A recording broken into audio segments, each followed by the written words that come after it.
Good morning, everyone. As we kick off our first webinar of the year, I'd like to thank you all for making this space in your agendas. My name is Diana Ortiz, and I will be your host today. Helping me out on the controls and the technical settings will be our engineer, Ruben Grajeda. Also this morning, joining us on our Mexico Ally Shoring webinar will be our special guest, Alejandro Pulido, Deputy General Director of Business Linkage and Institutional Relations, representing the Mexican Ministry of Foreign Affairs. And from the Shelter Committee, we welcome our panelists, Gregorio Canales, representing Onilog, Jorge Ortega, Senior Advisor at Prudenza, and Alejandra Maldonado, Project Administrator at Intermex. Before we go to the welcoming message, I'd like to give a couple of notices. During this webinar, we welcome you to send in any questions you have throughout the webinar or at the very end of the topics. You will find a Q&A box at the very bottom of your screens in which you'll be able to put in your question, and we'll answer those at the very end of our webinar in our Q&A session. With that being said, on behalf of the Index Shelter Committee, we thank you once again, and we hand the mic over to Alejandro. Alejandro, thank you very much for joining us this morning. We really appreciate it. And with no further ado, welcome. Thank you very much, and good morning. In representation of the Ministry of Foreign Affairs, I want to thank the Index Shelters Committee for hosting this event. I really appreciate your kind invitation to participate today in this webinar. First of all, let me introduce Global Economic Drive as the agency within the Mexican Ministry of Foreign Affairs in charge of promoting foreign trade and attracting foreign direct investment to Mexico. We have given a new approach to this task in accordance with our way of conceiving multilateral affairs in Mexico. Traditionally, global economies compete to achieve their goals, attracting investment, developing technology, and boosting economic and trade activities. We perform these functions under a new scheme of collaboration that helps us to create a key factor: trust. Trust in making one-to-one connections. Our strategy for investment attraction consists of three fundamental activities. One, a local link in each country. Our representatives around the world are the first means of contact to foreign companies and investment funds. Two, a feasibility analysis. We work together with Bancomext, our Exim Bank, to analyze public and private investment projects. Three, investment landing. We are working together with the Mexican Ministry of Economy, with the 32 local ministries of economic development, and with private sector. In addition, we designated 6 strategic sectors: 1, mobility; 2, aerospace; 3, agro-industry; 4, health sciences; 5, infrastructure; and 6, IT. Now the question is, why Mexico? Mexico has become an excellent choice in the region, a low-cost country for manufacturing, and has a record of over 50 years of US manufacturing operating in our country. With a facility located in Mexico, companies avoid concerns about lengthy and expensive ocean shipments and problems such as lost containers and dock worker strikes. Furthermore, there is a quick and immediate access to the North American markets of the United States and Canada through the USMCA Free Trade Agreement. We also are the door to Latin American countries through trade treaties like the Pacific Alliance, to Europe through Atlantic Ocean and our recently renewed treaty with the European Union and the treaty with the European Free Trade Association. We recently also launched the comprehensive and progressive Treaty of Trans-Pacific Partnership and the Free Trade Agreement with Japan. The aforementioned agreements together represent about $12 billion in commercial exchanges, which translates approximately into 30.4% of the total value of the world trade, 58% of the world's GDP, and commercial access to over 50 countries. In Mexico, we have regional productive chains in operation in sectors with high added value, such as automotive, electronics, and aerospace. You can be sure that the doors of the Ministry of Foreign Affairs and the Global Drive Strategy are always open to work together to strengthen the synergy between the public and private sectors and to help companies achieve their objectives. This is the only way to achieve greater development for our society today, with the premise of successfully reopening of our economies. I invite you to make our Global Drive Agency your communication channel with the government of our country. And remember that in Mexico, you will find geographical advantages in logistics and connectivity, link with all the world, talent, and our commitment to help you land. We are prepared to give the best of ourselves and receive the best of the world. Welcome to Ally Shoring Mexico, operating in one of the most competitive trade regions. Welcome to Mexico. Thank you very much. Diana, the floor is yours. Thank you. Thank you very much, Alejandro. We really appreciate it, and we thank you for giving us that welcoming message. With no further ado, I will go and explore a little bit more our Index Association and a little bit more about the Shelter Committee. So, as you can see on the screen, please, if we can go to the next slide, Ruben. Thank you very much. About Index. So Index is the Export and Manufacturing Industry Association, and it is made up of more than 1,200 companies whom account for 2.5 million jobs. With that said, we are the largest private manufacturing association and have 21 state index associations nationwide. Most you see in the northern part, and then you have some in the central region, which many of you know as the Bahia region. And we also have 2 in the southern tip of Mexico. So we also help and analyze the IMEX environment and conduct studies required by the industry. We also act as a consultant body for the federal and the state government. Index and the Shelter Committee work closely with the state governments to promote foreign direct investment. And lastly, we promote a good image for maquiladoras and the manufacturing industry. Many of you know as IMEX manufacturers. So if we can slide over to the next slide, please. Thank you. And a little bit about the Shelter Committee. So the Shelter Committee is made up of 8 shelter companies who are the main private providers. The next slide, please, so it's a little bit more visual. Thank you. Who are the main private promoters of foreign direct investment to Mexico. Because we have more than 170 clients, and we've worked with more than 170 clients with different project Mexico necessities, we understand manufacturing and have become experts in helping companies set up their operations in Mexico.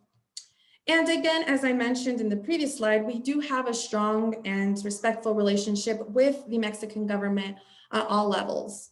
And this also helps us to work with educational institutions to increase the qualified labor workforce. Our members also make up of more than 15 million square feet of industrial buildings and space. And as you can see in the shaded area on the map, we are located in the northern region and the central region of Mexico as well. So if we can move on to the next slide, please. Thank you.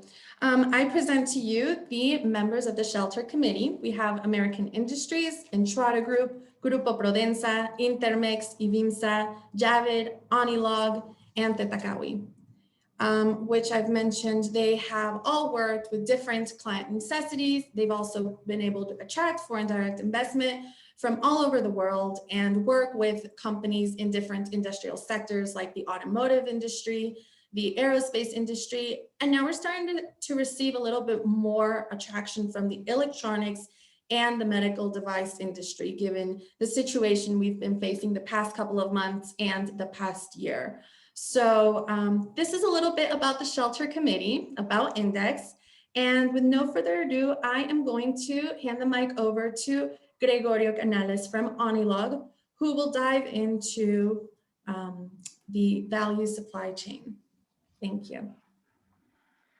Thank you very much, Diana, for the introduction. I would like to set forward the stage for you in this webinar. Globalization has been a thing of the past 40, 50 years. Have been increasing. Mexico has been part of these globalizations since joining GATT and signing the free trade agreement with the United States and Canada. This globalization has been creating value chain or supply chains which have been growing in length and also in complexity all over the world. This globalization has been facing some troubles along the way, things like macroeconomic financial crisis, trade disputes, supplies, bankruptcies, cyber attacks, even terrorism. These events have been creating some disruptions in the value chain. We have been observing that every time that the disruption is more strong, and then the time frame that the value chains require to go back to the original situation of stability get longer and longer and longer. For the past event that we have been facing, which is the pandemic, we estimated that the value chain will recover over the next 6 to 18 months. Right now, we have more than 30 container vessels waiting to be arriving to the seaport in Long Beach. And also there are products in China to be shipped to the United States. This is a crisis and this is an event. And we need to face this situation with reality, but also we needed to face it with a good strategy. Next slide, please.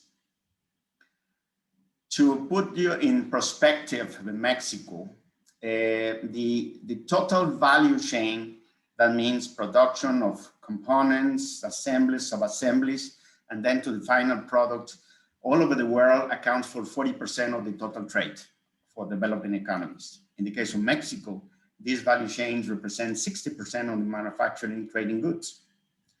But 70% of that represent raw materials, components that need to be imported in order for Mexico to put them in the value chain and export it again. Next slide, please. That will give you an idea of the situation that Mexico is facing right now. We need to respond to the market in the United States, our main partner, but there are a lack of suppliers. The most recent one is the lack of electronic chips that they need to be assembled, the autos, to be exported to the United States. And that's lead me to one of the sectors that is, I would like to point out this morning, the auto industry. Accounts for 46% of the total exports of Mexico to North America, Canada, and Europe. The value chain need of this sector need 34% of foreign goods. There are different missing parts in that value chain, from raw materials like petrochemical, rubber, steel, aluminum, to elaborated components, especially electronics, as I mentioned already, but some high-grade steel casting and complex plastics. But also there are some processes that they are not, or there are, but not in enough quantity to maintain the value chain, like coal and hot forging, investment casting, heat treatments, and even some destructive and non-destructive tests that are well recognized by the auto industry, but also by other industries like the aerospace.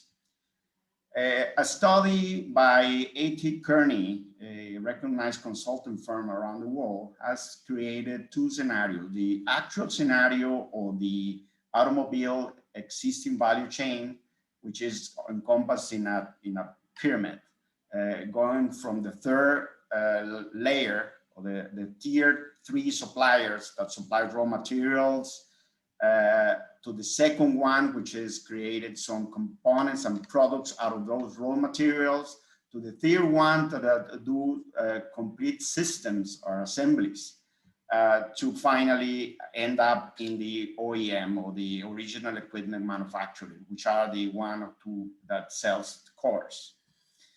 This structure will move to the one on your right, which is more circular, in which other sectors like the IT suppliers, the online players, the telecom companies, the device manufacturer are going to be part of this new value chain in the future. So the sector actually is like this, but it will change and it will move to a different structure. Next, please. The other sector I would like to talk to you about today is the household appliances. Can you imagine a refrigerator going all over the world to end up in the final market?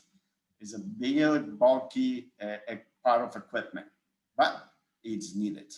Mexico represents almost 6% of the total global production of these products, but China represents 30%. And there is an existing shift right now as we speak of companies from China moving up to Mexico to serve all the USMCA market, United States, Mexico, Canada market, through this new free trade agreement. There is need of a lot of assemblies and components for this new value chain.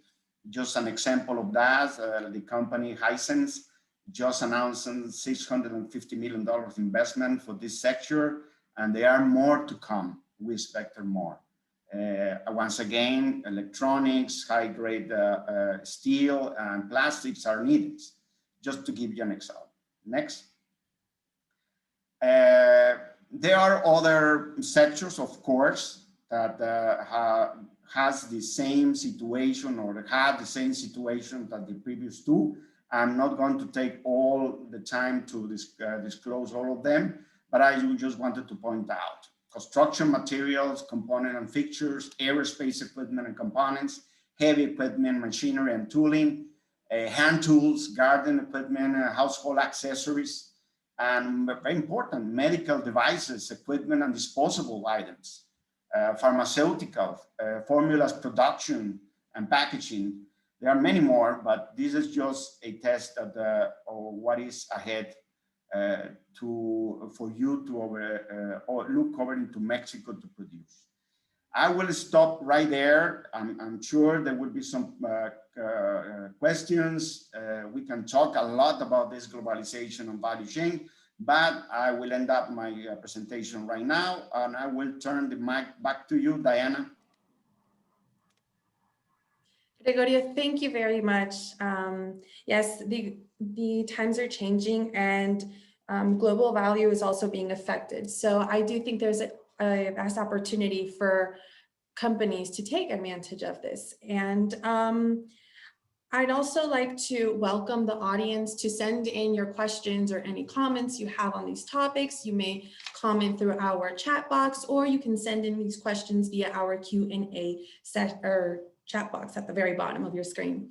At this moment, we'd like to run the poll that we have prepared for you today. So Ruben, if you can please help me, thank you. So we do have a 3-question poll. We'd like for you to take a couple of minutes to just read it and answer it. We do have a broad audience today, so I do know that this does not apply to everyone. So if it applies to you, we welcome you to participate. Our first question, are you planning to establish a manufacturing operation in Mexico? Our second question is a trivia. So the shelter program in Mexico is what? A refugee or a package of administrative services? And our third question, why are you considering expanding your business to Mexico? If this applies to you, again, we welcome you to participate. We will be sharing the answers at the very end of this webinar. So if we can just keep it up for a couple of seconds. Okay. All right. Thank you very much, Ruben. And now I hand the mic over to Jorge Ortega from Grupo Prodensa. He will go over the Ally Shoring Initiative. Jorge, welcome, and the stage is yours. Thank you very much, Diana. Good morning, everybody. My name is Jorge Ortega. I'm a senior advisor at Grupo Prodensa, and I appreciate the opportunity of the audience to talk about this particular concept, the Ally Shoring Initiative, and how the shelters can support it. Next slide, please.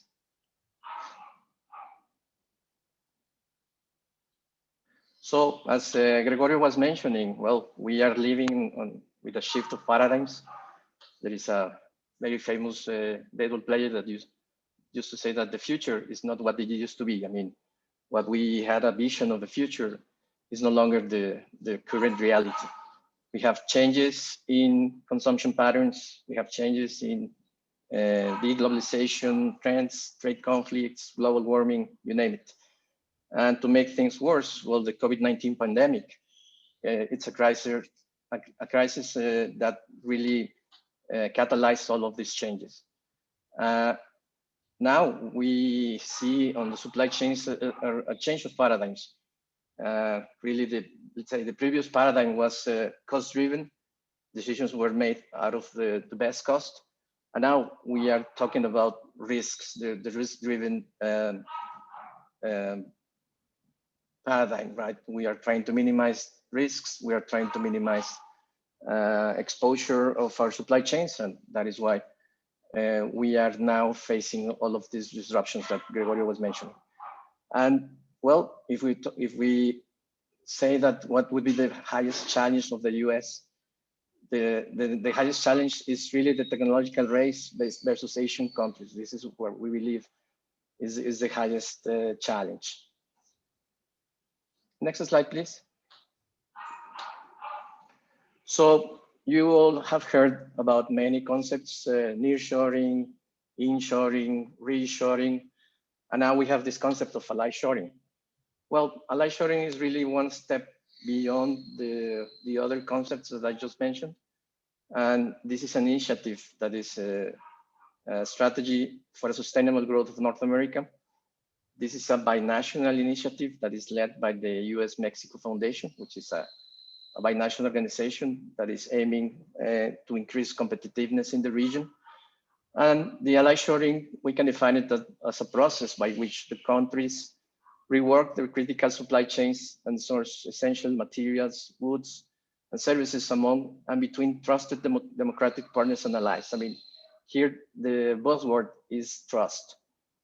And with the focus of investing on the short and long-term relationships that protect and enhance joint economic and national security. So as you can see, this ally shoring aims to enhance the cooperation between, in particular, the US and Mexico, creating and reinforcing the supply chain, supporting advanced manufacturing and research and development, the development of smart borders in order to protect homeland security in both sides of the border, and finally, the improvement of skills, particularly in human capital in both countries. So here the question is, well, who better to rely upon than your closest allies? I mean, we have seen that in the case of Asia, the disruptions of the supply chains, the risks that has posed in the recent past has made us rethink the entire supply chain. Next slide, please. So why ally shoring is a good idea? Well, first of all, it aims to face the pandemic and the recovery for COVID-19 with joint production of medicines and medical devices. I mean, we have a synchrony and asynchrony of the way that the US is recovering, but Mexico should not lag behind. So we need to reinforce these joint efforts for the fast recovery for the pandemic and therefore the economic recession. It also reinforces the actual supply chains, turning less vulnerable to trade risks. I mean, we have heard recent events such as the scarcity of electronic components in North America, shutdown of automotive plants, what just happened a month ago in the Suez Canal. So we are trying, again, to make a strong alliance between our countries in order to develop a very strong region.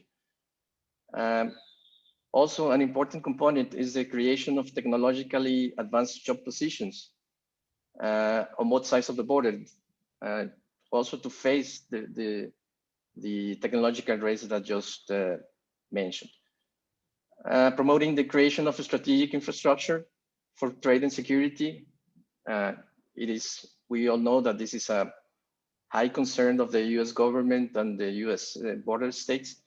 So really creating a joint effort on the strategic infrastructure for trade and security will allow us to have a smooth trade, but at the same time to reinforce our mutual security. And in the end, well, what we are trying to do is to contribute to the economic and political welfare of both countries.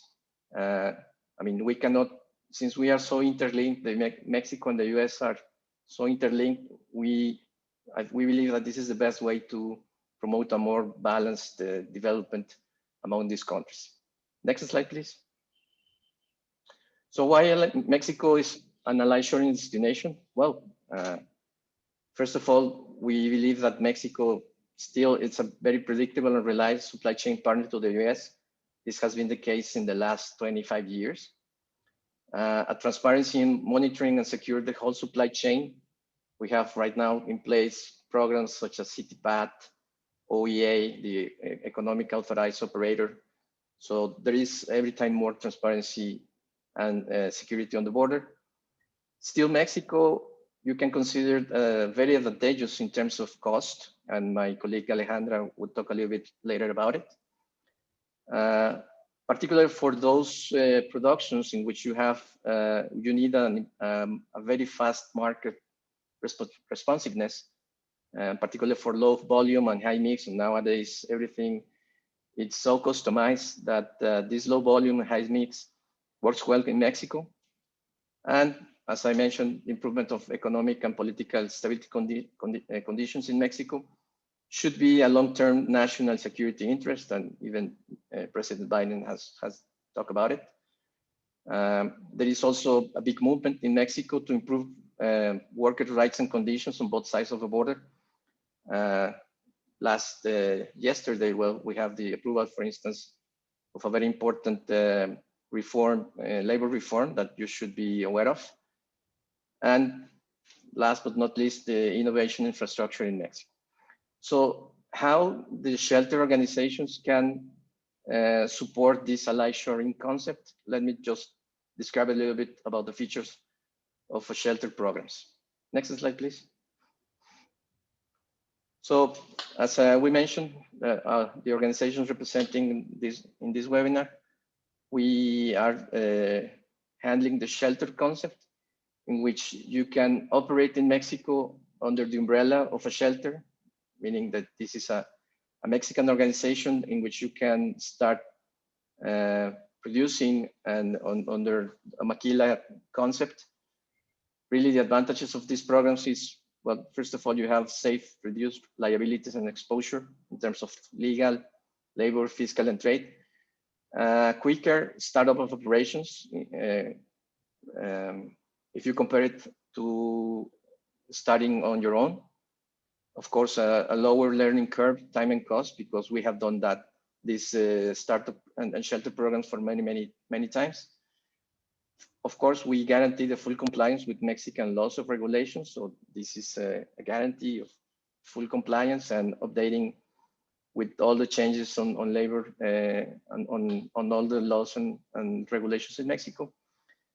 Another advantage is the maximization of savings, taking advantage of economies of scale, because we have teams that are experts on human resources, accounting and finance, trade compliance, environmental compliance, health and safety compliance.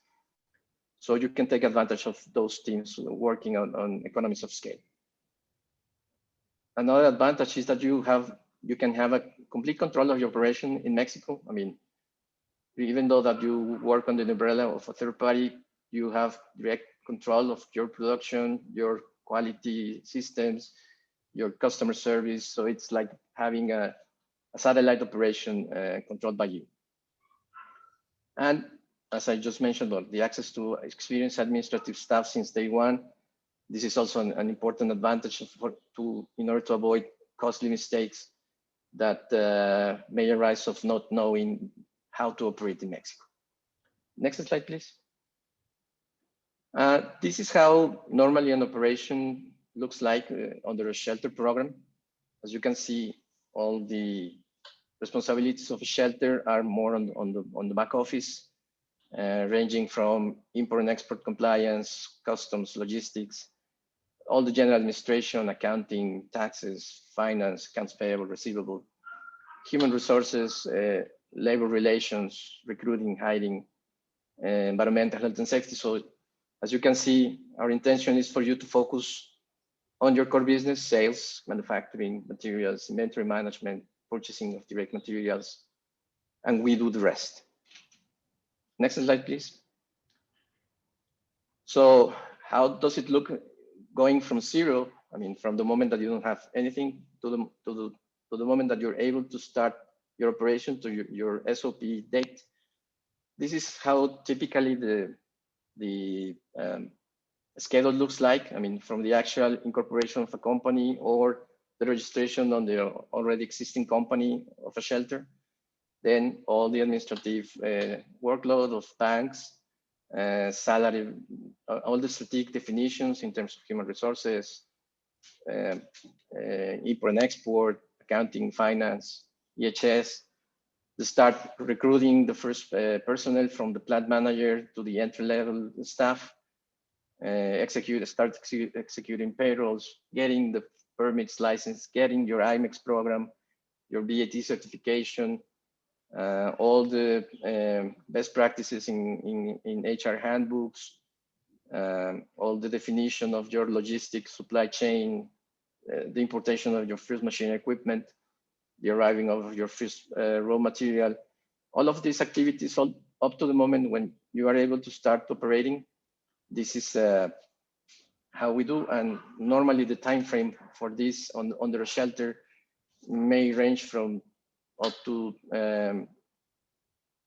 10 months to 14 months, roughly. Okay, so this is my presentation. I guess all of you may wonder, well, how much does it cost? This is something that my colleague Alejandra would talk after my presentation. But first of all, I would handle the mic to Diana because she will have the results of the poll that we just did. Thank you very much and enjoy the rest of this presentation. Jorge, thank you very much. Yes, absolutely. We will be sharing the poll results in a couple of seconds. But before that, I'd like to thank everyone for participating in the comment box with your comments and also for your questions that we are receiving via our Q&A box. I do want to address something very quickly regarding our presentation. Yes, the presentation will be made available after the webinar, and we will also be following up with you via our email. So yes, the presentation will be made available. So before we go on to the cost savings, please, if we can run the poll for a quick second. Sorry, the answers, I'd appreciate that, Ruben. All right, so here are the answers to the poll we ran a couple sections ago. 62% of the audience is considering on not establishing a company in Mexico at the moment. Yes, the shelter program Mexico is a package of administrative services, and the reason to expanding their business into Mexico could be, or the majority say, it's for proximity to market. So very good. Thank you for participating on this poll, and we will continue with the next section. Again, these results will also be made available via email. So with no further ado, I open the mic and hand it over to Alejandra Maldonado from Intermex. Alejandra, welcome. Thank you very much, Diana. Thank you. Well, here comes the interesting part, which is cost. And well, I think most of you interested in offshoring will have one thing in mind, which is the cost and savings, of course. Otherwise, why you even be interested in considering this option for your company if things are going great, right? So is it because of labor costs, logistic costs, proximity to your suppliers, young and talent availability, you name them. But the big question is, are you really going to save money by manufacturing in Mexico? Because it's well known that Mexico has low labor force and that we are a few miles away from the United States, one of the biggest economies and market consumers in the world. But where is the key element to actually take that step forward and say, Mexico is my best option. I'm 100% sure about it. And I have gathered all the main information that I needed, costs to be considered, government incentives, site selection. I have attended to webinars with shelter providers and countless more. So I'm going to tell you 5 costs you should be considering when going back with your board and tell them based on facts how savings will pay off when manufacturing with your neighbor. Number 1, it's logistics. So you may probably want to be close to your final location of product destination, and that immediately represents savings in just-in-time delivery and cost, since we are geographically in advantage with the US, as you can see on the map. And in Mexico, not only that, but we have a certification called IMEX program, which is a temporary import goods and services that will be manufactured, transformed, repaired, and re-exported out of Mexico. And such program will provide important benefits, such as savings and avoidance of the general import tax in Mexico, payment of compensatory quotes, reduction in custom fees, and ability to create virtual and consolidated pedimentos between companies registered in the IMEX program. However, you must consider as well your custom broker fees, inbound and outbound transportation costs, either if it's by air, land, or railroad. I set some examples at the presentation, as you can see, and variation is not much between border cities, but of course, such costs will vary depending on the city location that where your final product is shipping to. So the good thing is that when you are under a shelter program, the shelter will take care of the freight coordination within Mexico, invoicing and collecting process, virtual operations, and also the management of the IMEX program I just mentioned. Number 2, labor. In Mexico, we certainly have talent availability. We are a young country with young people. The average age in Mexico is 26, We have over 9 million people working at the manufacturing or maquiladora industry all over the country, and keep counting. We have competitiveness on the labor costs, comparing ourselves to other low labor cost countries. And next slide, please. In Mexico, minimum wage is split in two different amounts in regards to location. For the market rate area, the minimum wage at current exchange rate is $10.55, which are the operators at the border zone. And for the marked green area, it's $7 daily at Mexico's inland zone. Let's keep in mind that in Mexico, we pay on a daily basis. So let's take a quick look at the table below. I said 4 examples. The first ones two are entry-level operators mentioned before, and also a technician and a supervisor as indirect labor cost, with the breakdown cost of benefits and fiscal cost. Of course, in the case of the indirect position, which are the supervisor and the technician, this is an average cost, and it go a little lower or a little higher depending of the city of location. So statistically, even Thailand has higher minimum wage than Mexico nowadays. Of course, that it's not my only cost to consider in regards to labor.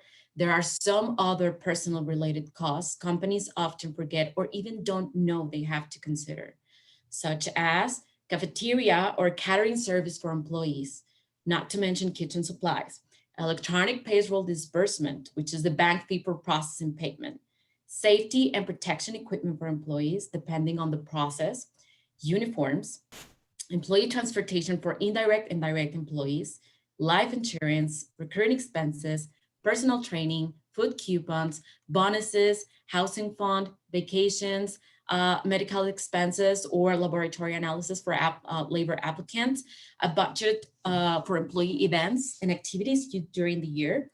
And probably it seems like a lot, but cost will only represent around 12% of your total labor cost. Number 3, another important cost to consider is utilities cost. In fact, in Mexico, we don't have much difference from other countries in regards such for electricity, gas, and water, which are the ones set on the screen. It actually depends on if your manufacturing process makes use of any of those, depending on the consumption amount, to measure the impact on cost.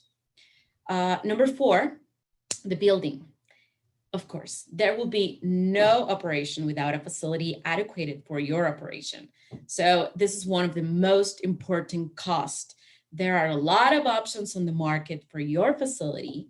You have the option of a build-to-suit lease tailored in accordance to your specific requirements, or you can lease an existing building from multiple developers, from Class A infrastructure to second-generation buildings. This is very important. The total building lease will include property tax, building insurance, building maintenance, and common area maintenance. And the average rent fee in Mexico is equivalent to from $4 to $6 per square foot per year, with an average lease term of 5 years, with a yearly increment that can go from 2 to 2.5% yearly. Okay, number 5, this is the most value cost, not in quantity, but in quality, is the administrative fee. It will guarantee avoidance of red tape, learning curve, cultural shock, and legal compliance at a country where your shelter provider is the expert in such areas. So you will have a safety startup and being able to focus on your core business, which is production and quality, right? Next slide, please.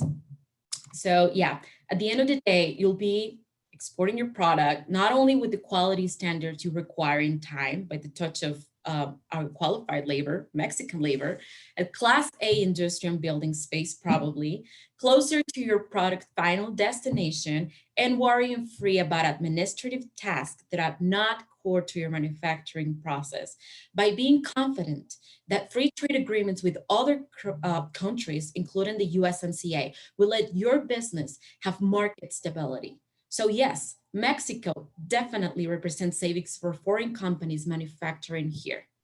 And I would like to end my presentation by quoting a life coach, Ryan Kahn, and he says, master your strengths, outsource your weakness. Thank you very much.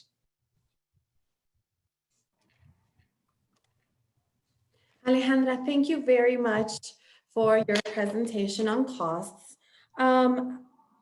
I think in this moment, we are going to turn it over to question and answer session.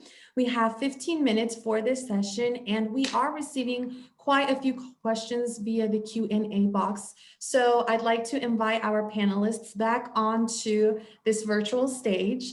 And like I said, we're going to begin with the questions and answers. We've received questions via the Q&A box, and we've also received some questions via our Mexico Shelters inbox. I will go ahead and read the questions, and Jorge, Gregorio, and Alejandra, if you could just raise your hand if you would like to take the lead on the question, okay? So for our first question, let's see, it reads, thoughts about customs and ports being controlled by Mexico military authorities? Has it slowed down current import-export processes? Have you seen any impact and or signals of the market for such measures? Thank you, they say. So Gregorio, would you like? Okay, thank you, Gregorio. Yes, thank you for the question, and it's very reasonable. And the answer is no. They haven't have any delay or changes on that. The reason being, I guess, the government plays military in those positions is because of the problem with smuggling of arms into Mexico, not something from Mexico to abroad. But remember that customs is a huge organization. A lot of people work in customs. In every entry port, there is a pyramidal organization working there. A lot of them are very professional people that have been working in those customs for many years. And what the government did is basically just remove the head of that organization, the director. Remove the director and put a military on top of that organization. That's basically what they did, with some trying to implement some security measures, just to be sure that everything is going to be taken care of regarding the illegal activities. That's basically what it is. For the rest of us working every single day, import, export, that hasn't been the problem. Actually, the problem we have right now is the movement of containers from Asia to North America. That's a real problem, not the customs, neither in the United States nor in Mexico. I hope I answered the question. Absolutely, Jorge, Alejandra. Alejandro, would you like to complement this answer, or I can move on to the next question? Next question? Okay, very good. All right, well, let's see. We have a question from our Mexico Shelters inbox, and it is regarding tax. So, Alejandra, I believe this is a question to you. Are all maquiladoras in Mexico obligated to pay income tax? Okay, thank you. I will answer that. Yes, in connection with the applicable laws, Mexican laws in tax matter, all maquiladoras must pay income tax from their first exterior commerce operation in Mexico, despite the fact of operating under a shelter program or not. Such obligation was recently defined by our government, and it does not depend on the shelter provider, and the income tax rate as from 2019 is at 30%. Companies must carry out the registry of the company in the tax authorization service, which is SAT in Espanol, and obtain federal taxpayers registry without obligation, which is called RFC in Spanish too. However, if your company is under a shelter program and the shelter will make the execution of calculation of taxes, some deductions you can apply as discounts or bonuses during the year, registration, tax payments, and all related activities in compliance with the fiscal laws. So the annual payment is based on the safe harbor methodology, selecting the highest of the two calculations, which are Number one, income tax calculated by taking the 6.9% of the total inventory of assets, applying the 30%. The second one is the income tax calculated by taking 6.5% of the total operational cost, and after you apply the 30%. And the value that goes higher is the one that you have to apply for the payment. So I hope I have answered the question. Thank you, Alejandra. Yes, let me see. I think there's some more questions coming in, and let's see. This question is from our Q&A box, and they are asking, where can more information be found on the types of manufacturing capabilities, processes, or services that are lacking in the region? Is there some console available to learn more about this? So if you could raise your hand, Jorge. Thank you. Yeah, thank you, Diana.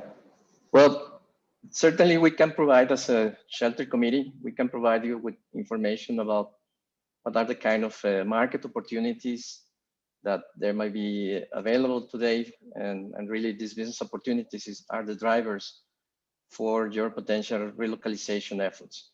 So yes, if you allow us, we can send you some information that we have about it. I mean, just to give you an example, in the automotive sector, well, there is a huge opportunity for castings and forgings, for instance. Not to mention all the electronics that nowadays the industry is suffering. But there are other sectors like household appliances in which there are specialty components, electronic components. In the aerospace sector, well, everything related even with wire harnesses, all of those components are really in scarcity. Bear in mind also that even though that you may say that 40% of all from the goods that are exported from Mexico to the US, 40% already have an American component. So that means that there is no a source of supply in Mexico. So that can also be regarded as a huge opportunity for having reinforcing the supply chain in Mexico. Right.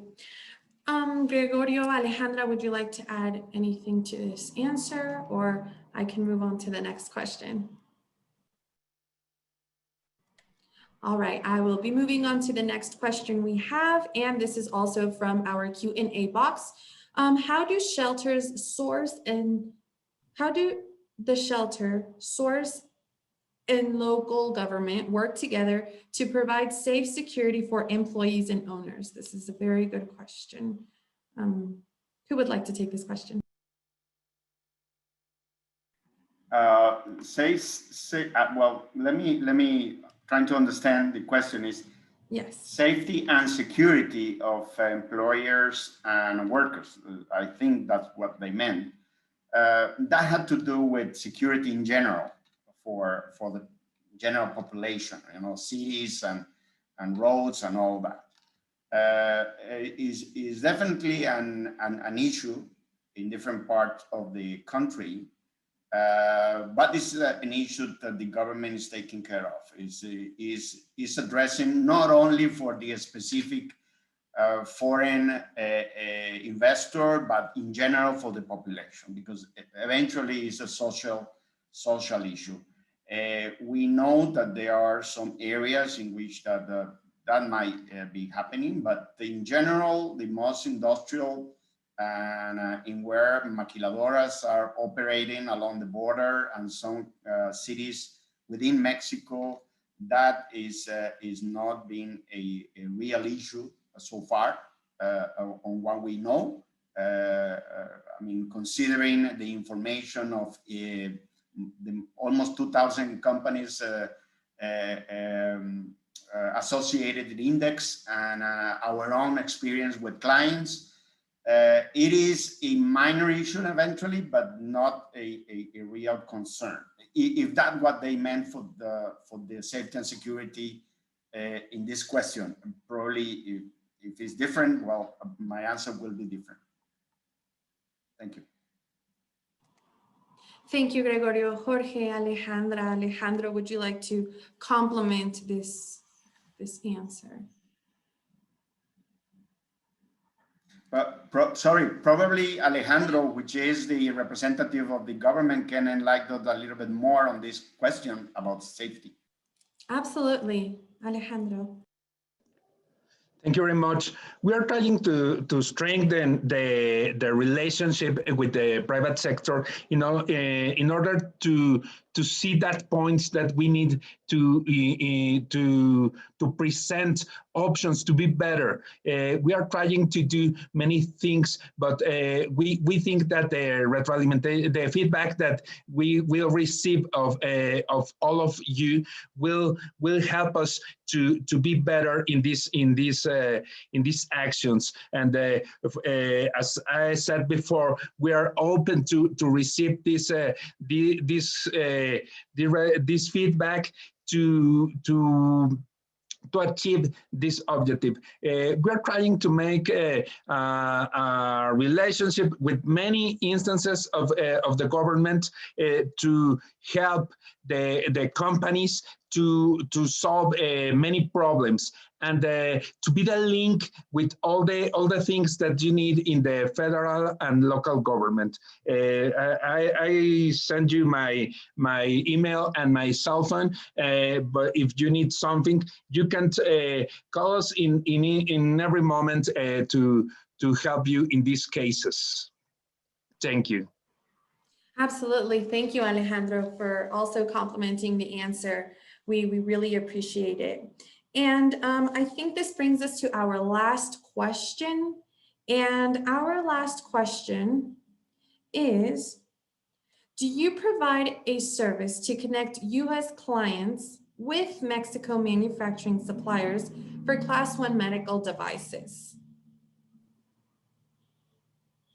Yes, Jorge? Yes, certainly. One of our missions is to really make these connections of supply development or localization of vendors in Mexico. This is also important from many standpoints. I mean, first of all, even though that all the, let's say, the original equipment manufacturers and the, let's say, the first tier of suppliers are already here, there is a growing amount of local producers that you may take advantage of in order to reinforce your own production in Mexico and to really have a reliable source of components. So yes, that's something that the shelters are capable of doing it. All right, very good. Well, thank you so much, Jorge. And this basically brings us to the end of our question and answer. Oh, okay. Yes, Gregorio. Yes. Diana, sorry to interrupt. I know you are about to close, but I seen a question that I think is important to address. Absolutely. The person mentioned something about the relation between employer and unions, labor unions, and is very much focused on the issue happening in a city called Matamoros in the border, in the east part of the border with Texas. And I would like to mention it that was a very particular incident that it didn't spread all over Mexico. It was a very concrete situation in that city. And the reason is very simple.